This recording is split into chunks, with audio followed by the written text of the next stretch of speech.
Transmission start. Welcome to Where Did the Road Go? Join us as we wander off the path and explore lost history, consciousness, the paranormal, unexplained mysteries, alternative thought, and much more. We are present on the web at wheredidtheroadgo.com. Now here is your host, Seriah. All right, welcome to the show. This is one of those shows I don't always like doing. This show is about the experiences I've had, and we'll get into a little bit of why. Jeff Ritzmann had made a comment before we did the show with Greg Bishop, and that turned into this show. So, I hope that by talking about some of this stuff, it resonates with some other people, and I hope maybe it can create better dialogues, and that if you have any experiences that you want to talk to me about, either completely different experiences. I am still collecting listener stories, and we'll be contacting people as I get some time. It's been a rough few months. I really haven't had any free time like I was hoping. But even if you just had an experience and want to relate it or ask me about stuff, always feel free to write contact at wheredidtheroadgo.com. You can message directly off of wheredidtheroadgo.com, or you can find me on Facebook. Any of those work just fine. So without much further ado here, we're going to get into this conversation about some of the damn weird stuff that's happened to me in my life. I hope you enjoyed it. Oh, and there is a slight echo every once in a while when Jeff talks, and once in a while when Joshua talks. There was nothing I could do to get rid of it. It's not horrible, but I know it's there, so I'm sure somebody's going to say, hey, what's with the echo? It's just the way it recorded for whatever reason. All right, here we go. So I have with me tonight Joshua Cutchin and Jeff Ritzmann. Hello, everyone. Good evening. Hi there. And Jeff, I think it was like last week, it was before we did the show with Greg, you had mentioned that at some point you wanted to talk to me about my experiences, because you realized you didn't really know that much about them, because I've never done a show just on my experiences. And instead of just talking about it, I figured, hey, why don't we do a show?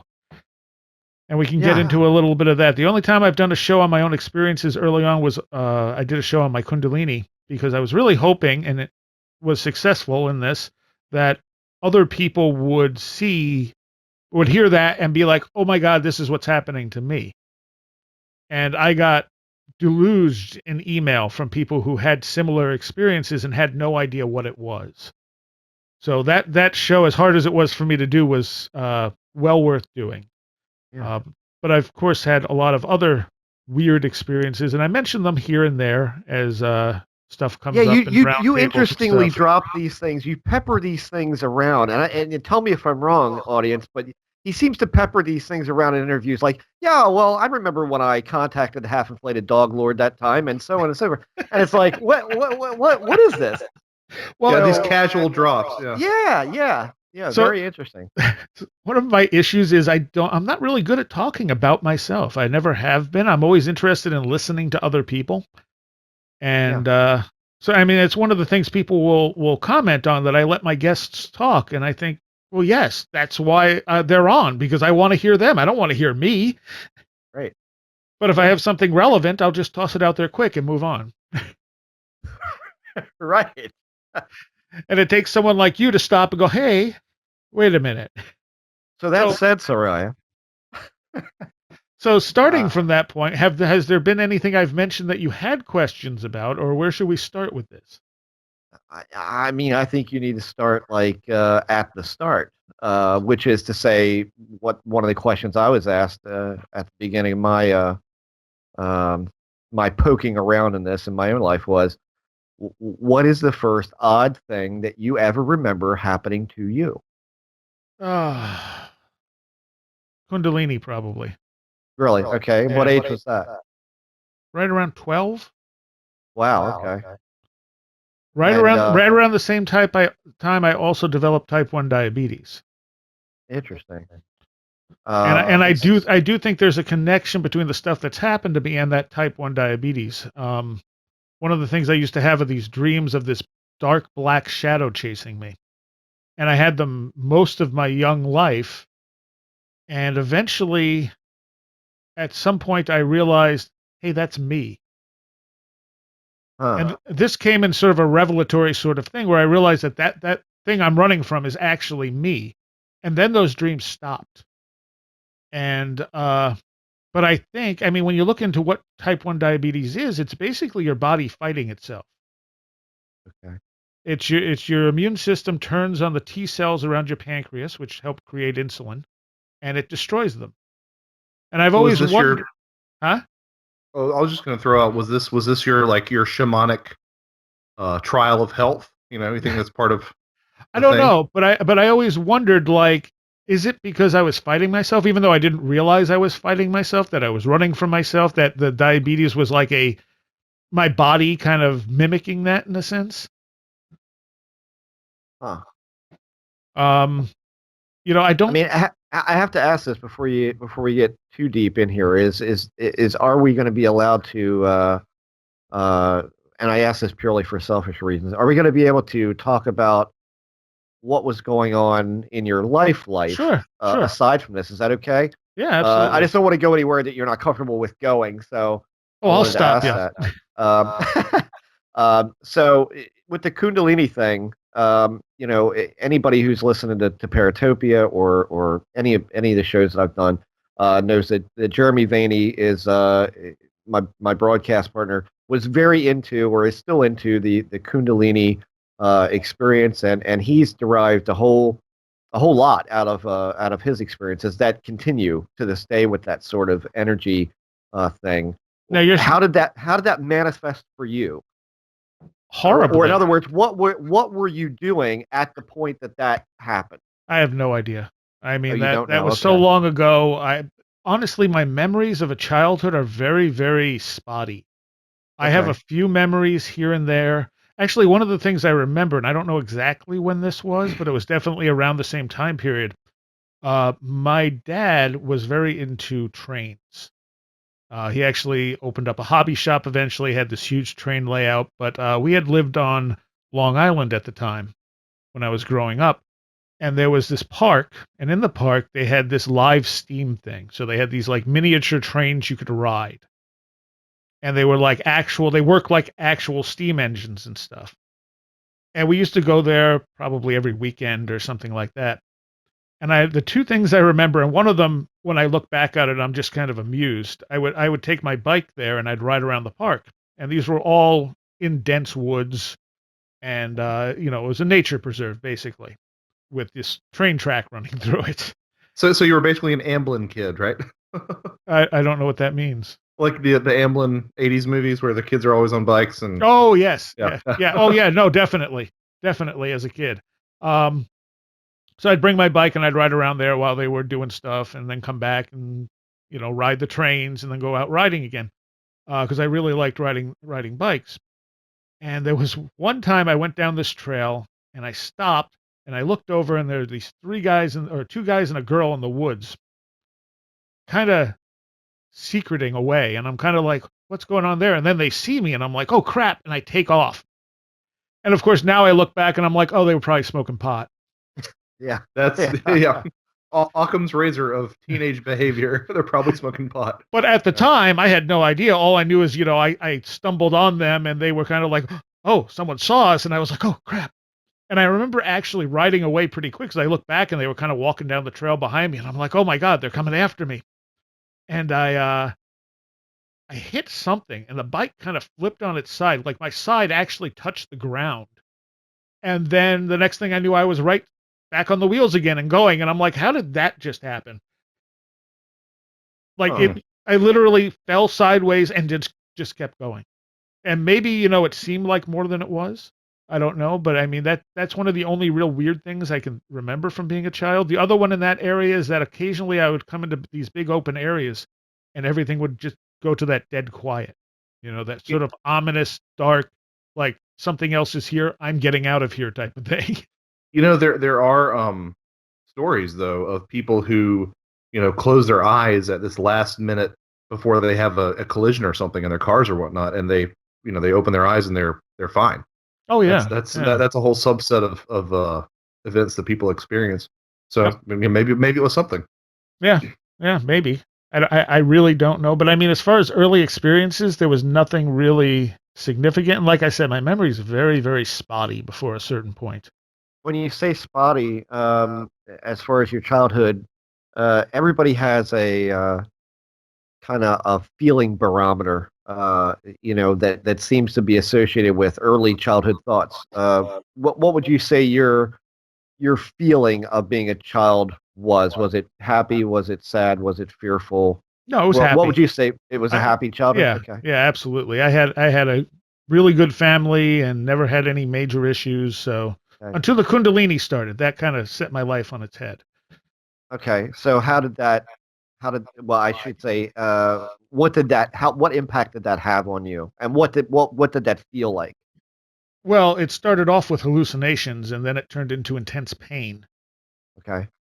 And that's what I dealt with for a long time. I mean, I knew they were hallucinations. I knew I was seeing things that couldn't be there. And I don't want to cover too much of the Kundalini stuff because I did do a show on it. You did it exactly. That's fine. I just but it's briefly wanted to, yeah. It's all the trombone's fault. Yeah, I would be like playing trombone and I'd see steam coming out of the end of it. And I'd be like, okay, that's not happening because that's impossible. But I could see it. It was there, and I would have my mom come in and I'd be like, stay here for a minute. Tell me if you see anything out of the end. And I'd play trombone and there'd be nothing. All right. And she'd leave. I'd start playing and I'd see steam coming out of it. And I'm like, I'm losing my mind. There's something really wrong with me. Right. Yeah.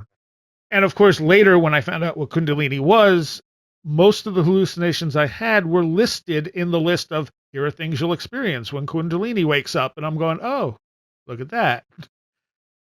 Huh. That was a life-changing moment because suddenly, that was from, as I've said before, Fate magazine ran something, an ad for the book or whatever. And I was like, oh my God, this book is listing everything I've been experiencing and had no idea what it was. I used to actually, I think if I remember right, I used to label them as psychic attacks when they happened. Like I thought something was literally attacking me. Huh. It's interesting because and I don't know a lot about it, so don't quote me on this, but it seems like is the notion of spontaneous happenings of that, is that common or not common? Not common. Not common. Okay. But it does happen, right? Yes, I've met quite a few people it's happened to. Just out of nowhere. I never say out of nowhere.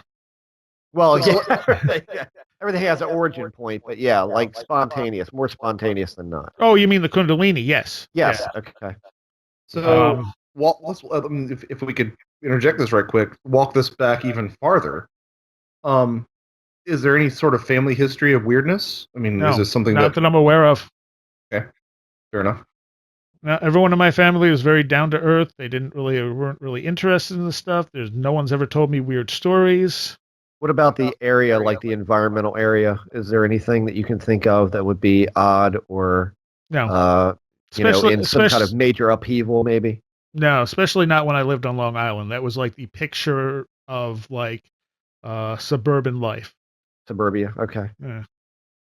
Very calm, unchanging neighborhood. Okay. I'm writing this stuff down, so now, when like for instance, when I did the last show, I had Shirley Black. I think I got her name right. I know her name, but of course I blank on names when I try to think of them. It's a great thing to have happen. But when I did a 2-part show with her and her near-death experiences, and she had initially written me because she also experienced spontaneous Kundalini, but that started, I believe, if I'm not remembering wrong, that started with her first near-death experience. And one of the things Kenneth Ring noticed when he did his Omega project is that people who have the abduction experience, whatever that is, as well as people who have near-death experiences, both tend to have Kundalini afterwards. Huh. Okay. I'll reserve comment for that until the end. Okay. So going forward, that was 12, right? So that's around it 12 started years old. around 12. I don't know when it got really bad. Maybe around 7th grade, 8th grade, Okay. somewhere in that range. And I'm assuming that resolved itself at some point. No, I learned how to handle it. Okay, gotcha. All right. But like I said, it's not like something. There's nothing in my mind that set that off. Like it just slowly started happening and got worse and worse. And I would be in so much pain that they would take me to doctors. The doctors would give me a clean bill of health. Yeah, that's what I was going to ask: is how much, how much did you actually reveal to your parents? Did you tell them everything that you were seeing and experiencing? Okay. Yeah. And their response was to take you to the doctor. I'm assuming you had psychic exams and what have you. Yeah, Like psychic and psychological. physical. Yeah. Right. Okay. And All there right. was, I mean, they weren't really that disturbed by the hallucinations. I think they thought I was just imagining it. Right. Uh-huh. Um, but the physical stuff, because I was in so much pain, which was right around chakra areas. Not that I had any idea what chakras were. Interesting. And I went to all kinds of doctors, and they'd all be like, "There's nothing wrong with him." And so my parents are like, "Why are you making this up?" And I'm like, "I'm not making this up, you know." Yeah. Yeah. Creative person, Sarah, or More now than then. I don't think I was now? I mean, I think I was averagely creative for a kid growing up. Okay. How is your visualization? I mean, can you picture things in your head fairly easily? Now, yes. What about back then? I have no idea. No, no memory for that. Okay. Nope. All right. I do have an exceptionally high IQ. Okay. I was in gifted and talented programs when I was a child. Okay. G&T for what exactly? Uh, it was a general thing. Like they started me onto computers back in Okay. the 80s. That was when I was in fifth grade. Between fifth and sixth grade, there was one for earth science because I really liked science. Okay. And so over the summer, we basically went to school for just, doing earth science stuff and going on field trips and stuff like that. And I loved that stuff because I was always kind of a dork.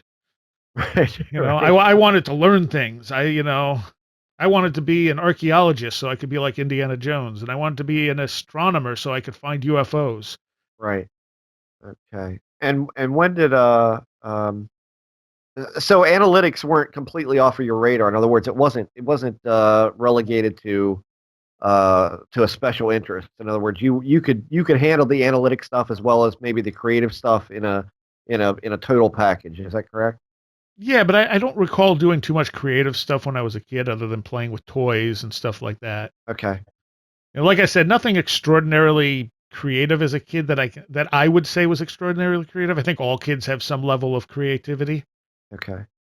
Now, I know that the Kundalini things would all be considered in the I don't know, kind of in the loosely in the paranormal box, but is there anything that you can say with reasonable certainty wasn't a result of that, um, but was more of a classic paranormal experience? Like, when do you feel something like that may have entered into the picture here?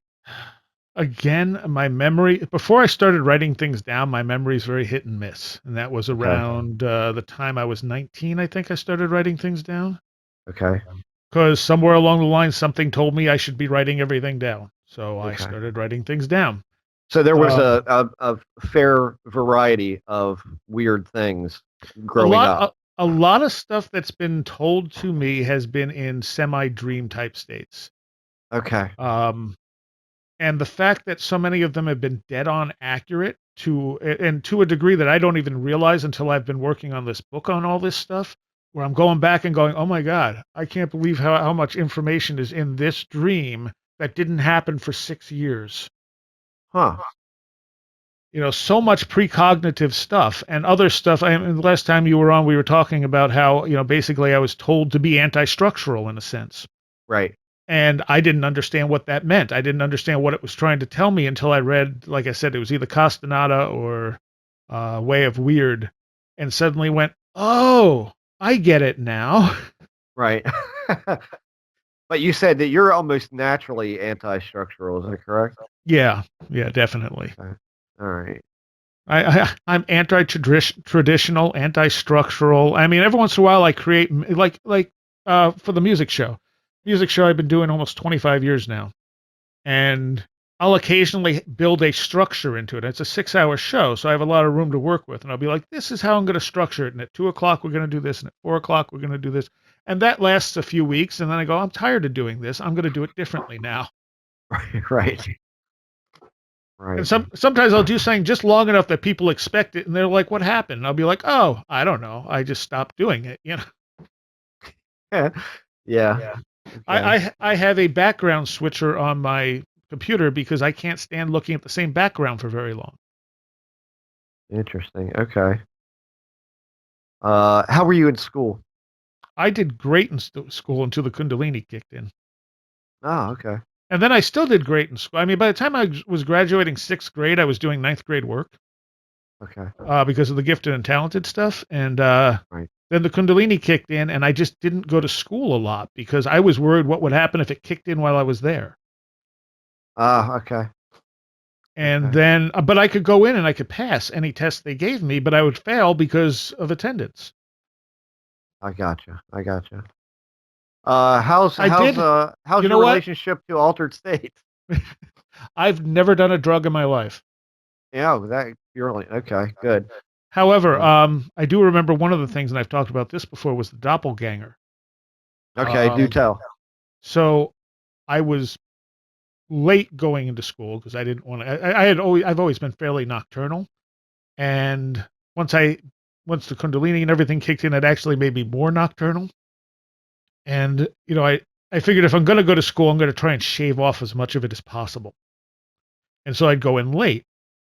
And so one day I go in late, and I go into the office to get the pass that we needed, if you're late, and which was a common thing. And I walk in there, and the woman looks at me and goes, "What do you want?"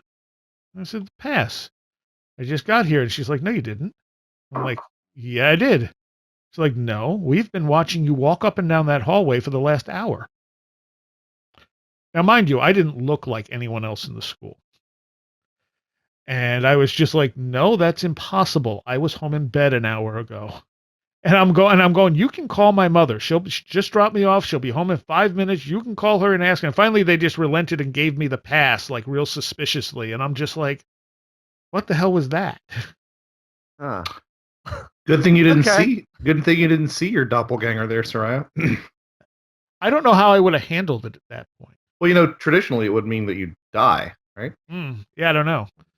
With the exception of the fetch in Irish folklore, if you're in that case, if your doppelganger was healthy, then you would be okay. But if your doppelganger was sickly, then you'd die. Huh. Huh. Yeah, so I guess that's one of the earliest weird things that happened to me. And do you have memory of what you were doing prior to being in the school when they say you were allegedly walking up and down the halls? I was sleeping. Of course you were. Yeah. Okay. All right. And as far as the creativity goes, I don't know why this slipped by me, but I used to play Dungeons and Dragons a lot, Okay. which of Okay. course is what were you going to say? I was going to say it's a gateway, Seriah. That's what happened. Yeah. Yeah, we got caught.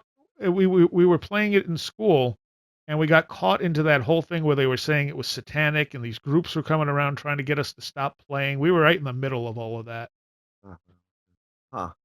Well, I guess the next question is what's next after that? I mean, I don't know. That's the thing. Like, because until I started writing things down, I don't know for sure. I mean, okay. there were things like I told this one at Fort Fest. This is a friend of mine, one of my best friends at the time growing up. He would, if he was interested in a girl, he would kind of get you to go to the girl's house with him without telling you that's what was going on. Right. So he'd just he'd pick you up and it'd be like, "Hey, let's go do something." And it's like, "All right, what are we going to do?" "Oh, we're going to go see so-and-so." Or he wouldn't even tell you until we got to the person's house. And it's like, "Oh, so I guess we're going to see this girl, "Oh yeah, he was just weird about things like that. And so one night we start walking because we'd walk around at night all the time. And we're walking. He's like, "Let's go this way." And so we're walking. We must have walked 3 or 4 miles. And now it's like 2 o'clock in the morning. It's pitch black out. It's so black out you can't see your hand in front of your face. Now we live out in the country. No street lights, no nothing. And we're walking to this girl's house, apparently, in the middle of the country. And as we're walking down the road, he has to pee. He walks over to the side of the road. I can't see him. And we hear somebody walking down the road. And we both stop and we're like, "What is that?" And he looks, I hear him yell over to me, "You hear somebody walking?" And we hear these very solid, unwavering footsteps walk right between us and continue on down the road. And I'm like, "Did that just happen?" And he's like, "Yeah, let's go." And then we went to this girl's house. And it's kind of like, it was one of those things where like my brain says, okay, it's not impossible somebody could have been walking down this road, but this road's in the middle of nowhere. It's 2 o'clock in the morning on a weekday, and they, like us, didn't have a flashlight. Huh. Well, So okay, so two things. Number one, travel is a liminal state, right? You're between locations. sure. But the second thing is there's no way it could have been. It was definitely bipedal. It wasn't. Yes. Oh no, it was footsteps, like a human walking along. And the footsteps never wavered. That's the other thing. Like if it were me and I heard two people on the side of the road, I might either slow down or speed up. And these were steady the entire time. Like I was looking right at where the sound was coming from and I couldn't see anything, but it was so dark. It's kind of like I wonder if I had a light with me and I shined that light, would there just been a guy going, oh, or would it have Yeah. just showed my friend on the other side of the road? I have no idea. I mean, it always struck us both as weird, um, because of the time and because of how dark it was, and how many idiots walk around at 2 o'clock in the morning with no flashlight? Well, Hmm. obviously 3, right? Yeah, Uh, or it wasn't a person. 2.5.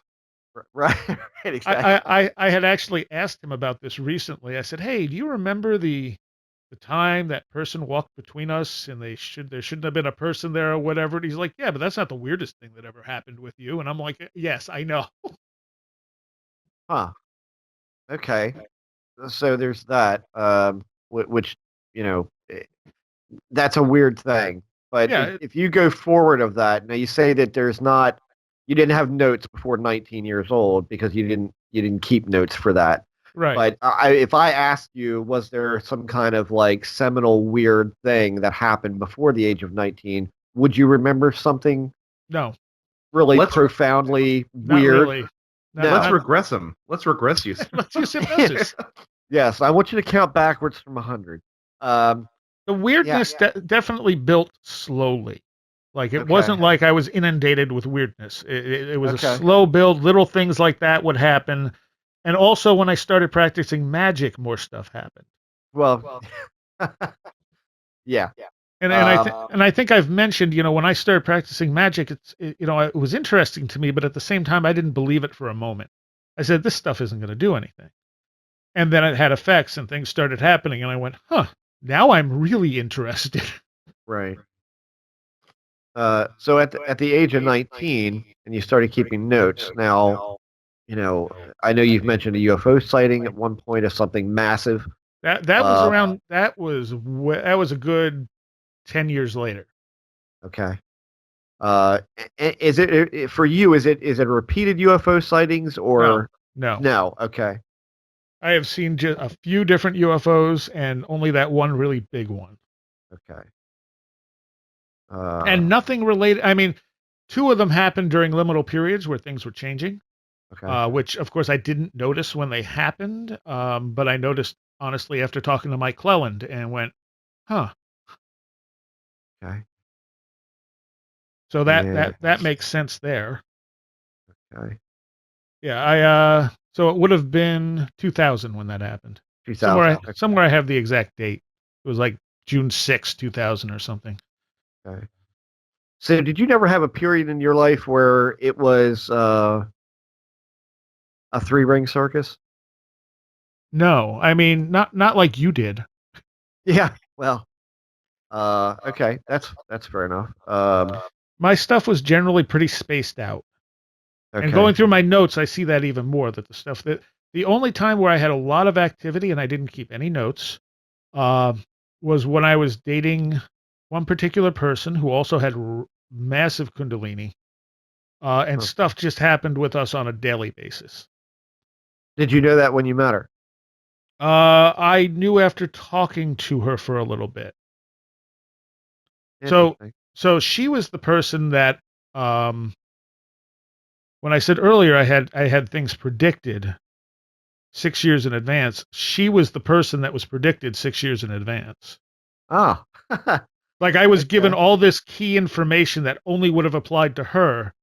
And when I first met her, which was in a weird sort of like 1,000,001 chance that I even would have met her, Right. something clicked immediately. And the more I talked to her, I was just like, wow, feels like I know you already. This is so strange. And it wasn't until, like I said, more recently when I was looking through the book that I found one of the quote dreams where I was given a lot of information. I'm like, oh my God, this is dead on. Like every piece of this. Huh. But yeah, after talking to her a little bit, it was like, okay, she started telling me stuff that was happening to her, and I'm like, yeah, I can explain some of this for you. Okay. And the thing I find interesting about your kind of trajectory in this is that you say that you're told things, but that when I ask you, uh, told to you by whom No or idea. by what, you don't know. I mean, I find that to be highly interesting. Just that you don't attribute it to a facade of any kind. I mean, how comfortable are you with not knowing what the like where that may come from? Does that sit well with you? Do you want to know who actually is behind this, or does that not come into play for you as a question? It really doesn't. I feel like I've always had some level of faith in this stuff, especially after a certain point. So much of the stuff has been dead on. Like I get told things, and then those things happen. I get told to do a certain thing, and then that has a positive effect. And it's kind of like, okay, as far as I can tell, I've never been lied to. I've never been intentionally misled. Nothing bad has come about from any of it. So it's kind of like, okay, whatever this is, whether it be my higher self, whether it be some kind of other intelligence, it clearly isn't trying to harm me. Gotcha. Huh. Can you describe how it's communicated? Is it kind of a knowing? Is it a voice? Occasionally. Is it Occasionally. Okay, so one of this was when I was keeping notes. Okay, so sometimes it's just a knowing. It's like a psychic sense of things. And this is a great example. One of my co-hosts who normally listens to this show, Josh met him actually at Fort Fest. Mm-hmm. If Josh is still with us. Yep, I'm here. I'm listening. He was going to Cornell. He was a post-grad student, and when he signed up for the whole post-grad thing he was doing, one of the things they said is they may send him somewhere else for this project he was working on. And since he didn't really have a lot of friends in Ithaca, he didn't really care. He said, sure, whatever. And then he had become a part of my radio show. And he really didn't want to leave. And all of a sudden they said, hey, we're sending you to like Michigan or something. And he was like, oh man, I don't want to go, but I can't not go because I signed all this legal stuff saying I'll go where they send me. So for a few weeks, he kept, he comes in and he goes, I got some really bad news. They're sending me to Michigan. And I kind of looked at him and just said, no, you're not leaving. And he was like, no, I am. They're sending me to Michigan. There's nothing I can do about it. And I was just like, nope, you're not going. And he would actually get kind of upset with me. He's like, no, seriously, I'm leaving. There's no way out of this. And it kept going. And week after week, anytime he said that, I'd be like, dude, you're not leaving. And I don't know why I was so certain. I just was. And the week before he was supposed to leave, like the last time I saw him, he was like, yeah, the things already set up. I'm leaving in 2 weeks, blah, blah, blah. He's like, there's no way out of it. There's no way this isn't going to happen. The next week, he walks into the studio and he goes, how the F did you know? And I turned around and looked at him and went, no, what? And he's like, I'm not leaving. And I'm like, oh, yeah, I don't know. So that was a feeling you felt you could totally lay back on and go, nope. Yeah, it was just a very solid, it wasn't, I mean, I didn't want him to leave, but that wasn't it. I just knew he wasn't supposed to leave and he wasn't going to. Huh. And it would have completely changed his life if he left. Huh. I mean, today he would have a completely different life. And I think someone said something like I made him not leave. And I said, no, I don't think that's it. I just don't think it was in his life path.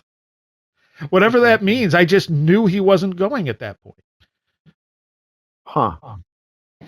I've always described it as like, you and I are sitting in a car, we're driving down the road, and on the right-hand side, I'm the passenger, and I look out and I see a sign half covered in brush that says rest area 2 miles.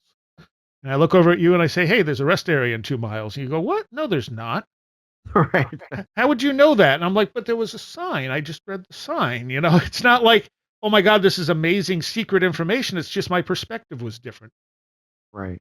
I got to be honest. I'm perplexed about where to go The with this. the other Because thing this is not what I expected. I just let me just throw this out there. This is not what I expected. Now I expected that, and I got to admit and say this, that most of the people that I've talked to in this that have a really a solid interest, a solid curiosity about these things. While they may say I'm just an innocent bystander to this, I'm just very interested and compelled to investigate and talk about these things. You find out sooner or later that they've had a lifetime of very weird things. This is just something that you find out, and a lot of them, I can tell you, folks, a lot of them that you meet in this field in particular, that have solid interest, and they're not necessarily podcast hosts or anything. They could be authors, they could be bloggers. You find out that somewhere down the line, they've had a lifetime of some very strange things, or a period of life that was extremely strange.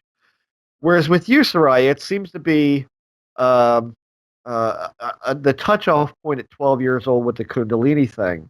yeah. And so, if I'm a betting guy, I'm gonna lay my hedge bet on that is kind of the crux of where all these things erupted from, because it makes sense, right? Sure. Um, all of I'm sure, I'm sure that Jeremy has told me before, um, and if I get this wrong, he'll kill me. Uh, but that when you have this kind of, like, he had an experience where he was everything. Right. Right. He experienced this mind blowing migraine, excruciating pain, and at a certain point, he said it felt like something unzipped the back of his neck down to his back, and he was pulled backwards through it. To which he saw what I could only describe as the Big Bang. Uh, Mm. Planets, galaxies, and then at the same time, on those planets there was water. He was the water, he was the ground, he was the air, the clouds, the everything. He was experiencing the totality of existence. Yeah. uh, and so from there, he began to have some very strange experiences, such as, and again, Jeremy, if you're listening to this and I get it wrong, just cuss me out later. I remember him telling me one day that he was either in the shower or laying on the couch, and all of a sudden he was seeing a perspective of someone else going through a normal activity of the day, whatever it might have been. Mhm. And then it snapped back. So he had these psychic things, and I would say to him, "Well, you're psychic. That's what this is." And he goes, "Well, that's a fact. That's kind of a side effect of this I am experience, or this Kundalini thing. That's Yes. kind of a byproduct. You don't have to stop there." And what psychics do is they tend to have that kind of experience, and they kind of stop there and figure that this is the end. This is what it's brought me. This is where I am. Do you feel like that? Do you feel like you have kind of arrived at an end in relation No. to that initial experience, or are you still No. progressing through There's this? still interesting progressions going on all the time. Okay. Yeah, I mean, for every one of these big things that you've had, Soraya, I feel like every third time I talk to you, there's some sort of little tiny, you know, throwaway thing Like my that, poltergeist. yeah, yeah, yeah. The other thing with that co-host, that this girl I was friends with, and this is the only person this ever happened with, I could literally pick up what she was thinking sometimes. And I wouldn't realize that was happening sometimes, so I would answer her before she asked questions. It would just, in her voice, pop into my head, and I'd respond to it. Now I couldn't do it to her. Like, she couldn't pick up what I was thinking, but for whatever reason, if it was the right frequency or whatever, she would go to say something, and I'd answer her, and she'd be like, "I'm never going to get used to that." Because after a while, it happened all the time. And so he was definitely more skeptical of these things, even after the "you're not leaving" thing, or maybe the "you're not leaving" thing broke him. Maybe that was the thing that finally broke him of that. Um, but her and I are sitting in the studio one night, and she's reading some magazine, and he and I are talking, and she kind of looks up and goes, and before she asks the question, it pops into my head. I answer her, and she's like, "Yep, never gonna get used to that." And he's like, oh, well, he's psychic. And she's like, I know, he does it to me all the time. And then a moment later, he realizes that I couldn't have guessed what she was going to ask because it was so out of context of anything going on in the room. And he just kind of looks at me and goes, how did you know what she was going to ask? I'm like, I don't know. It just pops in my head. And she goes, seriously, he does it to me all the time. Now, was there anything at all about this woman that you connected with more, or I mean, is there Yeah, anything? I mean, we connected, but not like, I mean, I've connected with other people much stronger. Any sort of shared geographical history, shared Nope, nothing. you see, you're the it's like you're like the exception that proves the rule or something. I don't know where to go. I'm like Jeff. I don't know. There's very little to grab onto, is what I'm getting at. Like usually there is a narrative of some sort. There's a thread that kind of connects these different things together in some way or way, shape, or form. And I think that there is. I think that the Kundalini kind of thing has kind of traced its way out through this because you're still Yes. experiencing these things. And is it by virtue of that? And the question always is going to be, well, what is that? What is that? And why did that happen to you?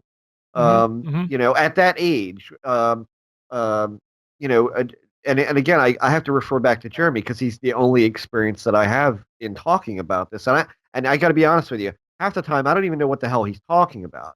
Like he's completely separate from me in that sense. That I have a really hard time understand, and I think he is frustrated. He has frustrated himself at sometimes in trying to explain it to others because it's such a complex, rich, deep, um, you know, very difficult thing to put into any kind of words.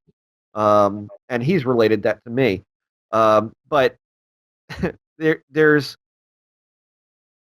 there for my money, listening to the way Jeremy kind of had his experience with it, he was reading Krishnamurti, um, and he was reading these bits, and he said I said, well, what were you looking for? And he said, well, I don't know that I was looking for anything. I was reading these books to get a better understanding of what he was trying to get at. And eventually he said it was a process of giving up. Like he gave up and he realized he's never going to be able to attain these things. It's never, and boom, it erupted on top of him. You know, when he gave up. I mean, does any of that sound familiar to you, or you don't know, or No, not really. It really doesn't. okay, But he also, I mean, he's looking into practicing Kundalini yoga. He knew what it was. He was intentionally trying to work with it, whereas I had no idea. For a decade, I had no idea what was happening to me. right? And I just tried to ignore it as best I could. I mean, it literally, I mean, I have a very high pain tolerance. Mhm. And it literally made me black out from pain while standing one day. And what kind of pain? Sorry, I haven't asked that before. Like, what was the focus of It pain? is generally focused around chakras. Again, I didn't know what Okay. chakras were when this started, but it was generally focused around chakra areas, and it feels like somebody takes a burning knife and stabs you with it and starts twisting. Okay. The degree to which varies. Inside. Yes.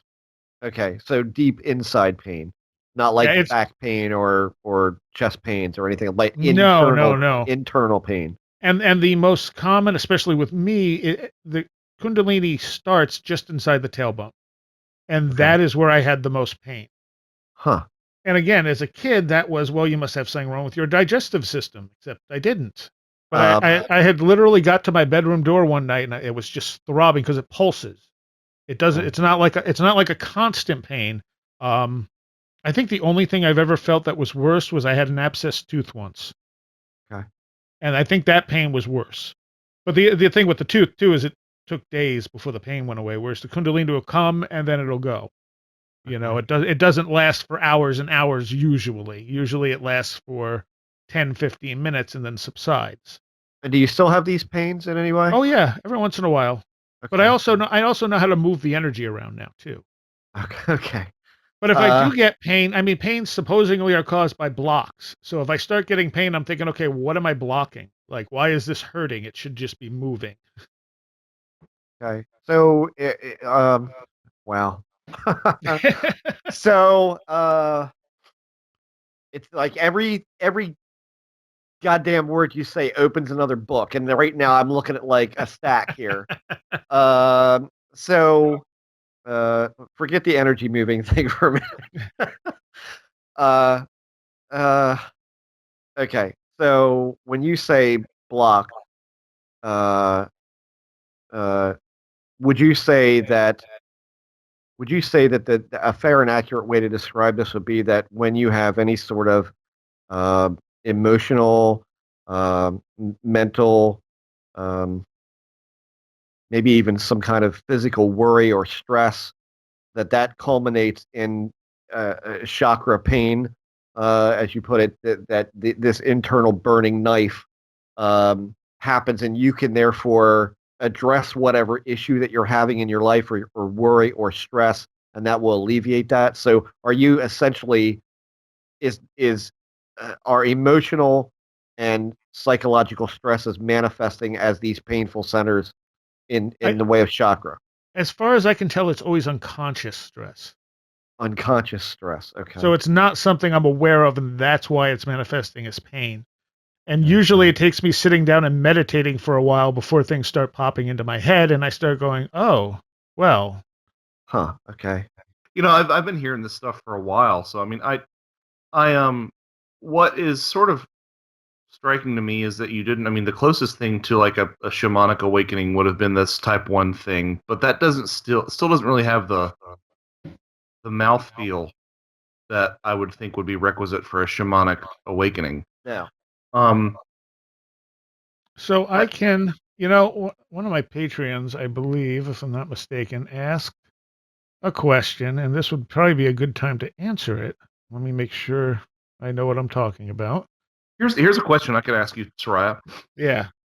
Because I know that one of your things has been that you started noticing that you were having some of the hallmarks of the abduction experience without the actual abduction experience. Right. Yeah. And I think it was the.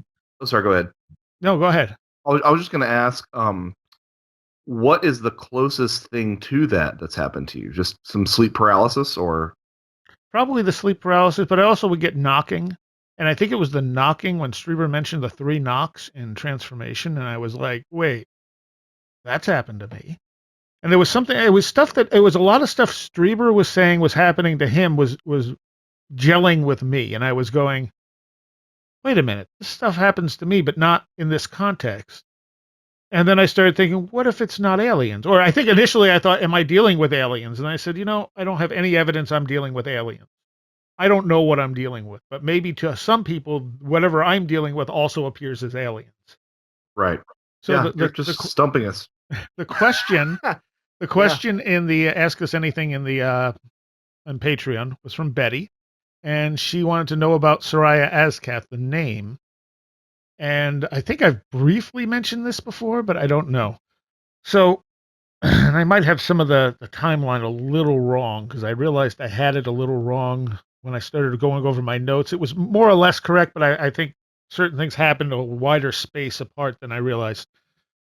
So the name Seriah was given to me, and I did not initially want to use it. And so what happened was, there was one point I had a very strong Kundalini experience, and I felt like I was dying. And this wasn't totally unusual for Kundalini, but this was worse than any time before. Like, I literally thought I was going to die. And then it stopped. And as soon as it stopped, I got hit with so much information. I think that's actually when the shadow thing, when I started realizing that shadow that was chasing me all those years, that was me. Like, I wrote pages and pages of notes, like little revelatory things that it's like they were just behind this dam, and all of a sudden the Kundalini broke the dam, and all this stuff was coming out, and I couldn't stop writing all this information down, and it all made perfect sense. Shortly after that, I had this altered state experience, and I was asleep at the time, and the cliff on Seneca Lake that we used to hang out with, that all kinds of weird stuff happened. I found myself there, and there were these robed figures, which I know, Jeff, you might have some experience with robed figures. Yeah. And they were just kind of on the periphery. It was dark, and they were kind of off to the side. And I actually referred to them as watchers, because they were just kind of standing there. You could barely see they were there, but they were watching what was going on. and there was this dark shadow. It was like liquid darkness. And the thing slammed into me, and I hit the ground, and it was incredibly painful. And I got back up, and it did it to me again. And I got back up, and it did it to me again. And every time it hurt more. It felt like literally being slammed into the ground by being hit by a truck. And I was just like, I'm not staying down. And I started hearing someone say to me, stay down. And so I'd get up, and it would knock me down. And I'd hear, stay down. And I'd get up, and because I didn't know what the right thing to do, but I'm stubborn. And I think I finally said, you're going to have to kill me to keep me down. And whatever was talking to me grabbed me and dragged me out of it. And I literally like bounced up in the bed. And after a long rushing tunnels like sensation, and I had bruises all over from this. See, to me, that would be the event that sounds most like an abduction event to me. I mean, that's sort of, but it doesn't fit the. No, it doesn't. Yeah. And I didn't know how to make this or how to take this. I was like, I don't know what just happened. Was I supposed to stay down? Was that what they were trying to show me? Was I supposed to keep getting up? Was it a test of some sort? I didn't know.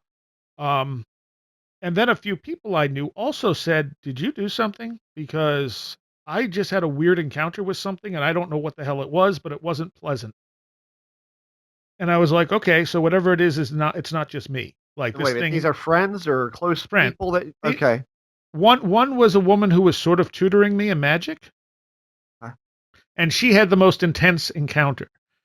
And I was just like, oh, and I'm like, I'm sorry, I didn't try to do anything, but this just happened. And she was very traditional in how she practiced magic, and she was not happy with the fact that I wasn't. Okay. And without me saying anything, right around the same time that this, like right after this happened, she had this encounter where this thing attacked her, and she was like, what the hell did you do? And I'm like, I don't know. And so shortly after that, we had gone to see the Scorpions. And I was riding home with a friend of mine, and him and his wife are in the front.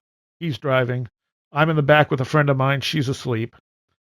And this voice from the right side of my head just says, Seriah, really loud. And it was the best way I could describe the voice. It's a voice I recognized immediately, but I couldn't tell you whose voice it was. Now, I think I've asked you this before, but have you looked into the meaning of that or any historical Yes. Oh, yeah. for it? Yeah. So initially when this happened, like I knew immediately that was my name, and I said, I'm not using that name. And eventually when I started using it, things started falling in place. From simple things like it's a unique name and people remember it, to things just seemed to gravitate to me once I started using that name. So that's where Seriah came from. Azkath came to me like they had given me the other part again in a dream state, and I was like, okay, so that's the second part of it. And when I laid everything out, like I translated it into different languages, I laid it out on the Kabbalah and found that one was completely on one side of the tree, the other was completely on the other side of the tree, and I always felt like it was supposed to be a balance, like one name is more feminine, one name is more masculine. And when that voice hit me, it like I said, there were two other women in the car. Both of them sound asleep at the time, and it came from the side of the car that had a window at it. So it's not even like it came from in the car; it came from the side, and it was only in my one ear. But boy, was it loud! Huh. So that's where the Seriah thing came from, huh? Loud and clear, yeah. Yes, yeah, you asked the history of the name. So when I first had that name, I there was no internet at the time. I tried to do some, research in the library, couldn't find any reference to it anywhere. When the internet started up, I couldn't find any reference to it anywhere. One of the things that I knew was that I was supposed to find somebody else with this name. And I was like, this name doesn't seem to exist. I looked everywhere I could. And when I mentioned the person that I met, that I had that also had the massive Kundalini, she was using that name. I was not looking for the name at the time. I was looking up somebody else that I was trying to get an interview with, and she popped up, and I went, "There's my name. Why? Who is this person?" So that was one of the weird connections there, because I never would have met her if it wasn't for using that name. It just never would. And she got the name the same, not the same exact way, but it was just given to her at some point, and she said, "Okay, I'm going to start using this name." Huh. Also had similar experiences with similar entities that I did, where we started comparing notes and going, "Okay, this is the same thing I've been interacting with." Well, ASCAF has a real sort of grimoire feel to it. Yes, yes. In terms, And neither name is exactly the name I was given. They're sort of deviations of it. Because I think using the real name would I think names have power. You cannot pronounce the name in my tongue. Well, I think names have power, and if someone knows your real name, it's like knowing the real name of a demon. The whole idea is if you know its real name, you can control it. But I do think there is something to if you know someone's true name, you can have some power over that. So this was sort of the modified version that I started using publicly. And what was the thing you asked me, Josh? Just about if there was the historical significance, yes, or anything okay. yeah. Right. Okay. So more Because recently, I remember somebody called in, or somebody said to you sometime when I was around you, and they said, it sounds like a Civil War name, and I was like, that's interesting. I can I can see that. Well, it is, as far as I know, it's not. I just recently, within the last few months, every once in a while I search Google for it. And the closest I could find before is in the Mormon Bible. There is a Seriah with an extra I in it. And I guess the terminology means Prince of the Lord. Prince of the Lord. That's all I could really find. But more recently, I found some obscure biblical texts that mention a Seriah back in biblical times that was like the guardsman of some temple or something like that. Apocryphal sort of texts, or yeah, I don't know. There wasn't a lot of information. It was one of those things where it gives you a snippet and then you have to pay for the full article. But the article would just mention that name. It wasn't like about that name. It was someone mentioned it, and I went, "Oh my God!" So there's an actual biblical reference. Aside from that, the name doesn't seem to exist popularly until probably about 1993. It starts popping up. I was given it in 1991. I knew one person who actually named her daughter after me shortly after it happened because she loved the name. So I don't know if that's what brought it into popular existence right there. That other people heard. I know a friend of mine who would hang out at the radio show sometimes named her daughter after me, but never told me. I don't think she so much named it after me as much as she just liked the name. And in modern usage, it's almost always female. Yeah, babycenter.com says that the origin is, the meaning of the name is origin. Huh. Seriah, Seriah. Girl's name. You got that bookmarked, Jeff? Uh-huh. Girl's name meaning origin and popularity. Now, whenever I get these names that come from I don't know, non-local sources, I always do them backwards too. What do you mean? Like spell them backwards? Take the letters and take them backwards. And when you do that, you get hairs, and it's an obsolete spelling of hairs. Huh. How fitting is that? So yeah. I was able to find a couple of references to the name, one in like the 1600s and one in the 1980s for some woman in Haiti or something like that who was on trial for something, and that's it. Right. Other than those two vague references, there's between biblical times and now, there's nothing. At least nothing that shows up on the internet. Well, there's a thing here called 7reflections.com. If you've looked at that. No, I don't know. I'm just going to read you what it says here. It says, "You are spiritually intense and can sting or charm. Your name brings love and new starts into life and attracts money." Haha. In business, I wish that part was true. In business, you are the creator and promoter of original ideas and usually enjoy considerable financial success. You have an eventful, exciting life, and you are versatile and have the ability to learn easily. Aside from the Um, money thing, that's not totally untrue. you find best contentment in life when you own your own home and provide well for your family and loved ones. You have a great sense of responsibility and duty. You're comforting, appreciative, and affectionate. Your obligation in life is to hold justice and truth, and if you follow the law, you can find the great happiness and satisfaction. So I don't know if that's just some new age fairy crap Probably. or not, um, uh, but there's a lot of here that names. What is it? Yeah, nameslist.org Yep, I think I've looked at that one. gives the same thing. It says the origin of Seriah unknown. Yes. Interesting. And as long as we're playing, as long as we're playing Scrabble here, a quick anagram generator. The only English word that I could find that uses all letters of Seriah is ashier, as in being ash colored. Yeah. Don't know if that has any significance. Probably not, but It's what's significant to me is the fact that the name doesn't really seem to exist until it was given to me, and now it's actually a semi-popular name. Right. And it's like, okay, if I saw tons of this name in the 80s, I'd say, okay, well, maybe I heard it somewhere. Maybe I heard the name somewhere, and then somehow it got into my head that night. I mean, I was wide awake and everything when this happened.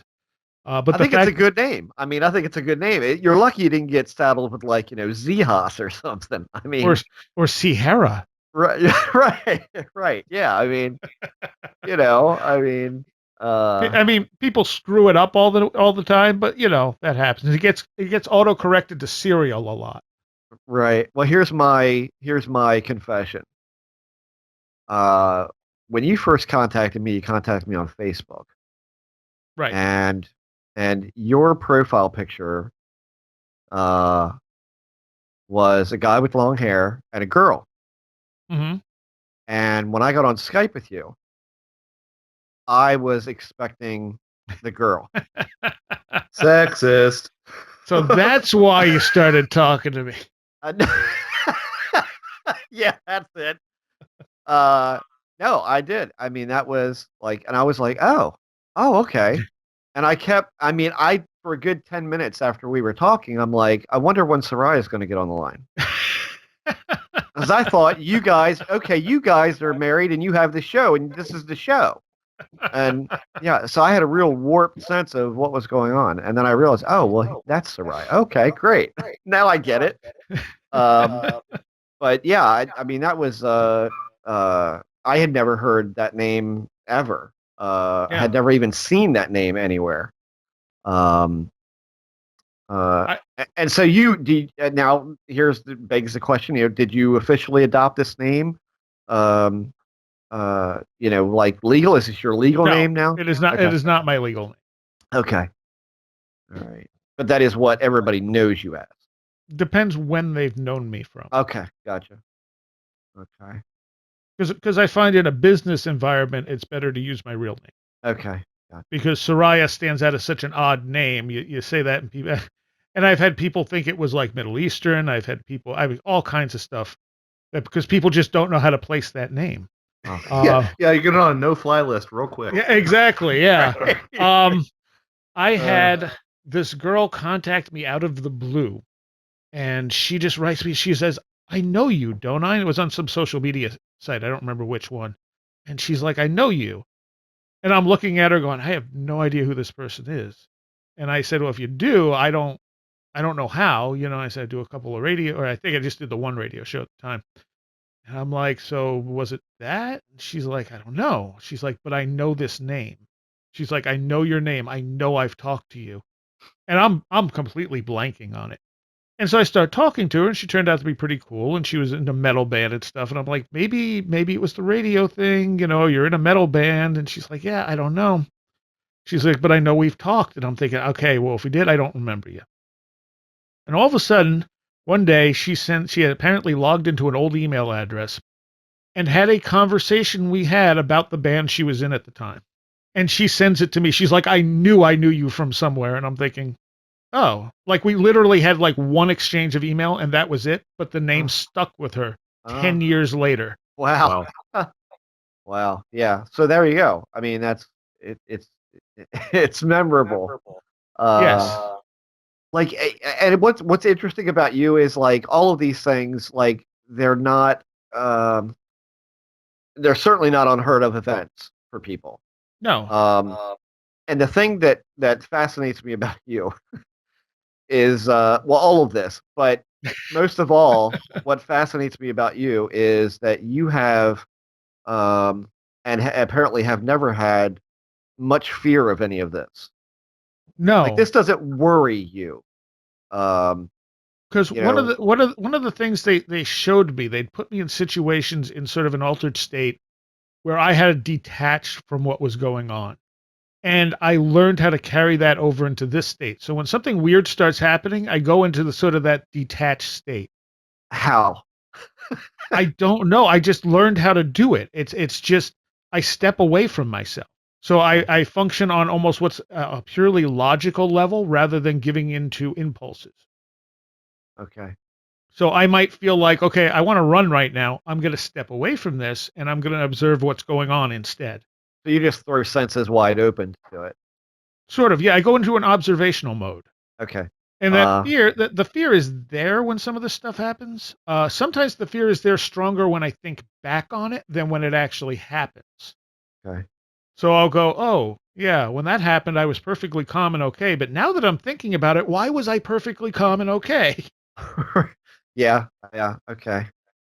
So did you ever have a fear of it? I mean, because Yeah, these are yeah. pretty intense and bizarre experiences. I mean, one can't negate that. Yeah, not to mention the Uh, demon monkey, right? Okay, the demon monkey really freaked me out. okay. Well, there you are. Okay. The demon monkey came after. Uh, it's connected to another event, but I don't remember which one. I didn't realize it was connected. There was this really. I think I had done a ritual of some sort, and I felt like things went really wrong, and the entire back part of my yard just felt really bad. And I was walking along it, going, "What is going on here?" And as I'm walking along the cornfield, I hear movement, and I look over, and I swear what I saw was a demonic-looking monkey crawl out between the stalks. And my spine just went ice cold. I was like, "What the hell am I looking at?" And then it just kind of dissipated. And then I thought, "Okay, that was probably an optical illusion. It's dark out. It's there's a little bit of wind. They probably moved just right, and I'm already feeling this sense of like something's not right." So I don't know what that was, but it creeped me the hell out. And I couldn't even walk back toward that part of the yard for a while because I just like the memory of that just freaked me out to no end. Uh, As it would, as it would. But yeah. I don't consider that like an actual paranormal thing because you know, Yeah, because I that stuff happens all the time. well, because I think it could have been caused by the feeling of the environment and the movement of the corn stalks, and it was dark out. So there Okay. was like moonlight or whatever, enough to see, but a play of light and shadow and the right mood could have Okay, I caused got you. that. You know what I mean? Like, so Yeah. I don't count that as paranormal, but despite whether or not there was anything actually there, it freaked me out. And the Uh, feeling was definitely there. That vibe in the yard was definitely there and impossible to ignore. okay. Would you say that compares to my doom feeling? Heavy? That was a little different. That was like there Okay. was something bad in the yard. Not so much like Something something bad bad. was going to happen. Like it felt like really negative energy. Okay. No, you're I know what you're talking about with the doom feeling. That's the feeling I've gotten before, as I said at the Ithaca graveyard occasionally. Oh, really? That feeling of oppression, like something just doesn't want you there, or something is about to happen. Something's coming for you? Yeah. Yeah, yeah. And Okay. I've actually used that as well. So when I've gone there and I've people I've been working with on some of this stuff, I've utilized that as well. You can walk right through the area where that feeling is coming from. And so what I started doing is, can I walk through this area? Because it's such a strong feeling. When it's there, it's really, really strong. And Mm. I'm like, can I walk through it? I'm going to walk through it because I know logically nothing is going to happen. But all my senses are on edge. They're like, run, and it's like, nope, I'm going to walk through it. And every time I've ever done that, the feeling goes away when you get to the other side. Huh. It's almost like the area clears off, and it's kind of like, oh, that's interesting. And it gives you kind of a feeling of empowerment because you just defeated this thing, you know? Right. Right. Not Right. necessarily that it was a battle, but you just were able to do that. And I've had other people do that where we've been there and I've said, okay, you feel that? And they're like, yeah, I don't like it. And it's like, walk through there. And some people can't do it, but when the people who have and have gotten to the other side, they're like, wow, I feel great now. Huh. And I think if nothing else, that's psychological. Like they realize they just defeated that fear. You know, it was a completely irrational fear. They dealt with it. And now that they're on the other side, they're going, wow, you know, I feel invigorated. Okay. And nothing's ever happened to anyone. So, I mean, to me, it almost seems like it's a tool. Huh. Okay. A lot of this stuff I look at is what is it trying to teach me? Okay. I, like I'm only speaking from my experience with weird stuff like this. I mean, my reaction to that feeling is that I mean, particularly at the condo where we lived before here, that's where we got that all the time, and the notion of that, uh, I didn't want to go out, like I didn't want to go outside. I didn't want to get in the car and drive around because that wouldn't be good. Scooby, and yet I would stay inside and like pace around the house. Hmm. So I did, and there were times. I mean, there were times where nothing happened when that was very much in present in the room. But I would say more times than not, something weird would happen. It wasn't always some horrifying thing, but it was a subtle thing. Or I mean, at one point, I mean, we were on the second floor, and Lisa saw someone's head walk by. We're on the Oh, second yes. floor. It's so like that kind of stuff. And she would go, "Did you see that?" That kind of thing would happen. One night we were laying on the couch, and that feeling was all around. And I was just laying there. I was like, "Well, what do you want me to do? Like, what am I going to do with this?" And this was about the time all our friends had left, right? So, like, we had no friends at that point, and still largely don't. Oh, I see what you mean. All right. And an arm went right between us. An arm, like an arm with a flannel shirt, a flannel sleeve, went right between us. And I'm like, "Did you see that?" She goes, "Yeah, the flannel shirt." I was like, "Yeah, it was a flannel shirt. What was that?" So it was something dumb like that would show up, but then again, every once in a while, it would be some kind of ufological weirdness would happen. Right. And I wouldn't know how to deal with that. Like the notion of saying, "We'll walk through that." What are you crazy about walking through that? Like that's just from experience. Like that's ingrained in me. Like if it's in the hallway, I'm not going down the hallway. And I don't even know why I say that. See, this is why I admire you so much for this stuff. Is that I cannot, and this has been in my life most of my life. And Jeremy always says to me, "Well, all this stuff, can't you deal better with it?" No, I can't. And that's why I'm picking your, like, how do you do that? Is it just like you literally have to just force yourself to do it? In a sense. But like I said, it literally feels like I'm just stepping outside of myself. It's like, okay, I'm going to play this character in this video game and just have him do what I need him to do. It's like, Okay. it feels like a physical separation. Like I'm me, but I'm not emotionally invested in what's happening. It's like almost the emotional part of me just gets shut down. Okay. It's probably almost a touch like what a psychopath may feel, where they don't have that emotional response to things. They just do whatever. They don't care. It's sort of like that, I would suspect. Okay. Except Although I do care. It's just shut down for a few moments. yeah, maybe it's like that, but maybe it's like the soldier who's been through countless battles and is able to just switch off the fight or flight, Mm-hmm.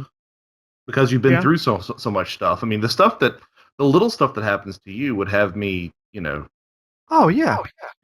wetting the bed. Yeah. All right, and that's where we are stopping for this week. Again, I hope me getting into all this stuff is helpful to some of you out there, interesting to others. I just have a hard time talking about this stuff and talking about myself in general. So, all right, there is another part to this. Patreons will get it right away. Everyone else, it'll probably be next week's show, or I'll put it up during the week, depending on how this week goes. I got a bunch of stuff coming up. Some really interesting stuff coming up.